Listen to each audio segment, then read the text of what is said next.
سلام. اگه امشب خوابت نمیبره این داستان رو امتحان کن. گاهی فقط یه صدای آروم کافیه تا ذهنت رو به آرامش برسونه. این داستان برای امشب توه. لازم نیست گوش بدی، فقط بذار صدام همراهت باشه. در روزگاران خیلی خیلی قدیم پادشاهی تصمیم گرفت برج خیلی خیلی بلندی بسازه. پادشاه گفت باید این برج رو اونقدر بلند بسازم که اگه نوکش بایستیم دستمون به ماه برسه. معمار مخصوص پادشاه گفت متاسفانه برای ساختن برجی به این بلندی در تمام سرزمین شما سنگ کافی وجود نداره. پادشاه گفت مزخرف نگو، دست به کار شو و برج رو بساز. صدراعظم گفت متاسفانه برای ساختن برجی به این بلندی در خزانه سلطنتی طلا به اندازه کافی وجود نداره که بشه خرج ساختنش رو داد. باز پادشاه گفت مزخرف نگو، برو از مردم مالیات بیشتری طلب کن. دختر پادشاه پرسید حالا اصلاً چه فایده‌ای داره که آدم دستش به ماه برسه یا نرسه؟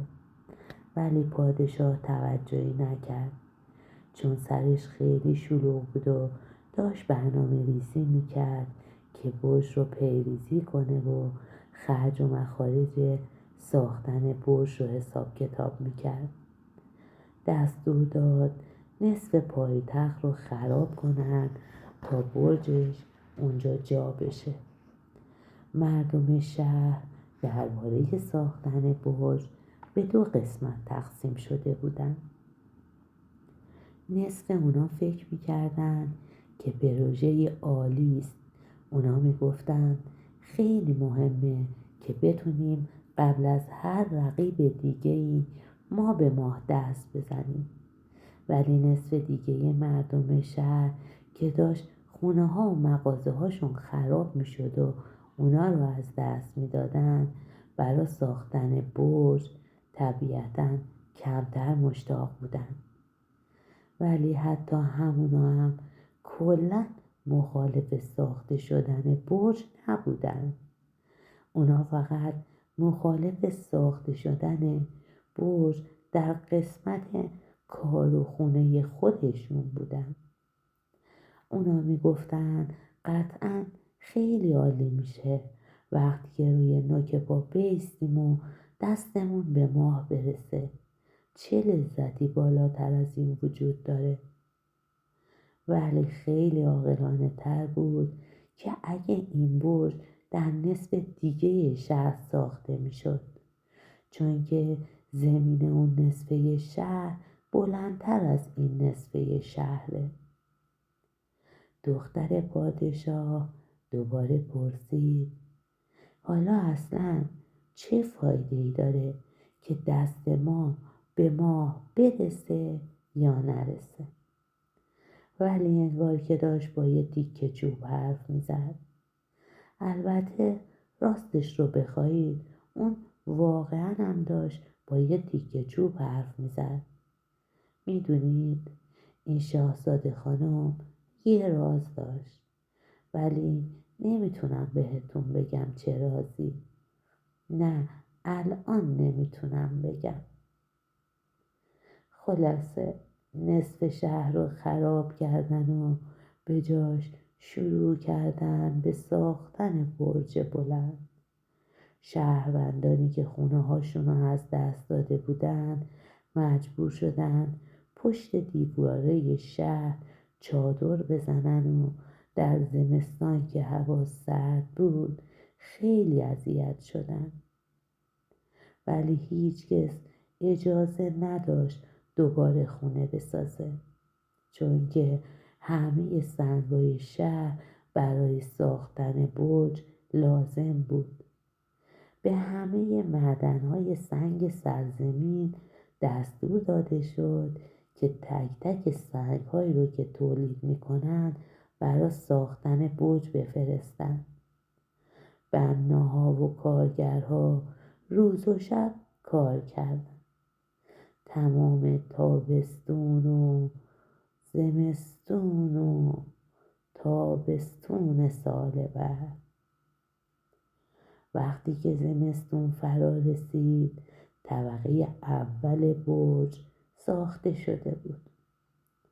پادشاه با تعجب فریاد زد: کار باید تندتر از اینا پیش بره، وگرنه من هیچ وقت دستم به ماه نمیرسه، حتی اگر برم و روی نوک پام بایستم. پادشاه دستور داد که کار با 2 برابر سرعت قبل پیش بره. هیچ کدوم از بناها و کارگرها حق نداشتند برای صبحونه یا ناهار هم دست از کار بکشن. قاطرهایی که کاریا رو میکشیدن مجبور شدن 2 برابر تندتر از سابق راه برن. تمام اون زمستون به ساختن برج گذشت. معدن‌های سنگ خیلی زود خالی شدن. بعد به دستور پادشاه چراگاه‌های حیوانات رو خراب کردن و معدن‌های تازه ساختن تا سنگ بیشتری استخراج کنن. ساختن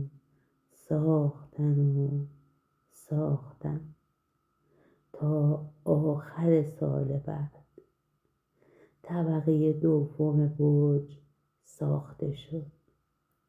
پادشاه فریاد زد: ای آدمای عاطل و باطل، ای علافا، ای وقت تلف کنا، ای عمله ها، با این سرعت هیچ وقت دستمون به ماه نمیرسه.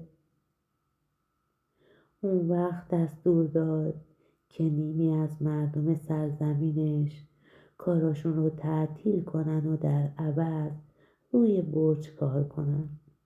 کار ساختن برج به همین روال ادامه پیدا کرد. کم کم معدن‌های سنگ جای همه چراگاه‌ها و مزرعه ها رو گرفتن. سبزه ها و چشم‌اندازهای بیرون شهر دیگه ناپدید شدن. غذا کمیاب شد و همه مردم سرزمین دیگه به سختی افتاده بودن. دختر پادشاه داد زد: این مسخره است. بابای من زده به سرش. اون داره همه سرزمینش رو به باد میده. اونم برای چی؟ که فقط چند تا احمق بتونن روی نوک پا بایستن و به ماه دست بزنن. ولی تکه چوبایی که دختر با اونا حرف میزد هیچ جوابی ندادن. چوب ها همونطور بی حرکت مونده بودن، مثل همه تکه چوبا. دختر پادشاه داد زد: شما با اینکه چند تا تکه چوب بیشتر نیستید، از بابای من که بیشتر عقل دارید. برج سازی ادامه داشت. شهروندان هر روز بیشتر و بیشتر زجر میکشیدن، ولی به هم دیگه میگفتن که ارزشش رو داره، چون روزی میتونن به ماه دست بزنن و اولین کسایی باشن که به ماه دست میزنن. بالاخره طبقه سومم ساخته شد، ولی خزانه پادشاه دیگه خالی خالی شده بود. دیگه به ندرت غذا پیدا می شد و زندگی برای همه مصیبت بار شده بود. وقتی که طبقه 4 تموم شد، بیشتر سرزمین پادشاه به شکل سنگ برای ساختن برج تو گاریا ریخته شد. زمین‌های سبز ناپدید شده بودند. درخت‌ها، جنگل‌ها، همه بریده شده بودند. تنها چیزی که مونده بود همون برج بود. حالا دیگه صدای خود مردمم در اومده بود. اونها نمایندگانی از طرف خودشون به سمت شاه فرستادن. نماینده ها جلوی شاه رفتن و به زانو افتادن و گفتن: آه پادشاه ها، البته همه ما میدونیم که چقدر مهم و حیاتیه که دست مردم کشور ما به ماه برسه، ولی تقریبا دیگه چیزی برای خوردن باقی نمونده. قلمرو شاهی تبدیل به معدن بزرگ سنگ شده و زندگی رو دیگه نمیتونیم تحمل کنیم. لطفاً اگه میشه دیگه دست نگه داریم. یعنی میشه دست نگه داریم؟ ولی شاه عصبانی شد و ارتشش دستور داد که تک تک آدم‌های سرزمینش رو مجبور به کار روی برج کنن. به این ترتیب طبقه پنجم برجم ساخته شد.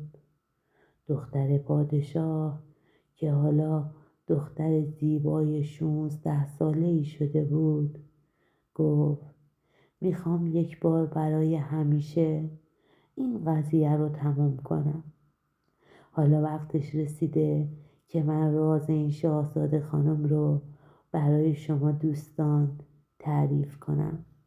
فقط نباید به هیچ کس دیگه‌ای بگید، چون که خب او از کاری خوشش می اومد که شاهزاده خانوما نباید خوششون بیاد. راستش رو بخواید اون این کار رو فقط وقتی میکرد که مطمئن میشد. مطمئن که هیچ کس جز ندیمه قابل اعتمادش اون دور و برا نیست. نمیدونم حدس میزنین که اون کار چه کاری بود یا نه؟ خب فکر کنم بهتره به شما بگم. شاهزاده خانم خیلی علاقه‌مند بود. یعنی خیلی علاقه‌مند بود به نجاری. در اون روزگار تنها کسایی که نجاری میکردن نجارها بودند و نجاری کار خیلی معمولی و پستی بود. ولی شاهزاده خانم چوب بلود، شاه بلود، شمشاد رو خیلی دوست داشت. اره کردن این چوبا بهش آرامش میداد. طراحی کردن رو دوست داشت و خیلی لذت میبرد که از این چوبا چیزای خیلی مختلف و زیبایی بسازه. البته اگه پدرش میفهمید ممکن بود با عصبانیت از اتاقش بپره بیرون و باهاش دعوا کنه، چون که نجاری کار خیلی معمولی بود. ولی شاه هیچ وقت نفهمید تا وقتی که خب صبر کنید ببینم. اگه اینجا رو تعریف کنم قصه ما دیگه تموم میشه. پس بذارین ادامه‌ش رو بگم. میگفتم شاهزاده خانم نه تنها خیلی به نجاری علاقه داشت، بلکه خیلی هم در این کار وارد بود. برا همین برا خودش یه قایق پرنده ساخت و 6 قوی گردن سفید رو به اون بست. بعد یه نقاب به صورتش زد که کسی اونو نشناسه. خودش رو به دیوانگی زد و توی میدون اصلی شهر ایستاد. داد میزد: چه کسی میخواد به ماه دست بزنه؟ چیزی نگذشت که مردم زیادی دورش جمع شدن و به اون خندیدن و مسخرش کردن. وانمود میکردن که همه میخوان به ماه دست بزنن. او هم اونها رو به قایق پرنده دعوت کرد و همه اونا سوار شدن. در حالی که هر و کر میکردن و مسخرش میکردن، فکر میکردن که با یه دیوونه زنجیری طرف شدن. بعد همه در کمال تعجب دیدن که او تازیانش رو به صدا در آورد و قوها به آسمان پرواز کردن. قایق رو با خودشون به هوا کشوندن. اونها بالا و بالاتر رفتن تا وقتی که به ماه رسیدن. همه سرنشینان قایق به بیرون خم شدن و به ماه دست زدن. به همین سادگی. ولی وقتی که به زمین برگشتن دیدن که پادشاه به طرز وحشتناکی عصبانی شده و همه نگهبانا دورش جمع شدن. پادشاه فریاد زد این دیوونه رو دستگیر کنید. ولی شاهزاده خانم بالای سر پادشاه و نگهبانا پرواز کرد و صدا زد چی شده؟ من فکر میکردم که تو دوست داری به ماه دست بزنی. بپر بالا که تو رو هم ببرم تا به ماه دست بزنی. ولی پادشاه عصبانی فریاد زد فقط یک راه برای دست زدن به ماه وجود داره. اونم اینه که بالای برج من روی نوک پا بایستی و دستت رو دراز کنی.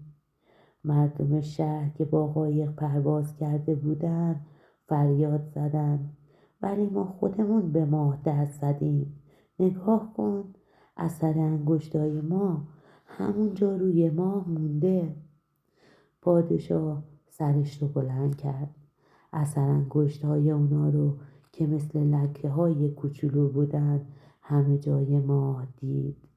باید بدونید که تا قبل از اون روز ماه سفید، ساده و بیلک بود و هیچ علامتی نداشت. مردم شهر از شاه خواستند با این زن پرواز کنه، بره و به ماه دست بزنه. اون وقت همه ما میتونیم از شر ساختن این برج لعنتی که همه سرزمینمون رو نابود کرده نجات پیدا کنیم. ولی صورت شاه از خشم کبود شد و فریاد زد هیچ کس نمیتونه جلوی برج سازی من رو بگیره. این رو گفت و به تیراندازاش دستور داد که به 6 قوی گردن سفید تیراندازی کنند. به این ترتیب قایق پرنده محکم به زمین افتاد و شکست. دختر پادشاه هم با قایق سقوط کرد و به زمین خورد. مردم شهر به طرفش دویدن. وقتی بالا سرش رسیدن دیدن نقابش شکسته و یک طرف افتاده. اون وقت قیافه شاهزاده خانم رو شناختن. رو کردن بهش پادشاه و گفتن حالا دیدی چی کار کردی؟ حالا دیدی دخترت رو کشتی؟ پادشاه کنار دختر زانو زد. غم و غصه مثل تخت سنگی بزرگ روی سرش هوا شده بود. گریه کنون فریاد زد من دیوونه بودم. من روانی شده بودم. کور شده بودم. فکر دست زدن به ماه کورم کرده بود. قدرت و جاه طلبی کورم کرده بود. بعد بلافاصله به کارگراش دستور داد که برج رو خراب کنند و دوباره سرزمین و خانه مردم رو بسازند. اینجا بود که دختر پادشاه تکونی خورد، چون که نمرده بود، فقط خیلی جا خورده بود. دختر پادشاه زیر لب ممن کرد که چرا به ماه دست بزنیم؟ همین شکلی که الان هست فکر نمی کنید از همه قشنگتره؟ از اون روز به بعد هیچ کس در اون سرزمین به فکر دست زدن به ماه نیفتاد. ولی هنوز اثر انگشت مردم اون سرزمین روی ماه هست. اگر یک شب که هوا صاف و بی ابره سرتون رو بلند کنید و به ماه نگاه کنید، اثر انگشت ها رو میبینید. ماه مثل صورت یک آدم انگار داره باهاتون حرف میزنه. ماه میگه به من دست نزنید. آره، به من دست نزنید.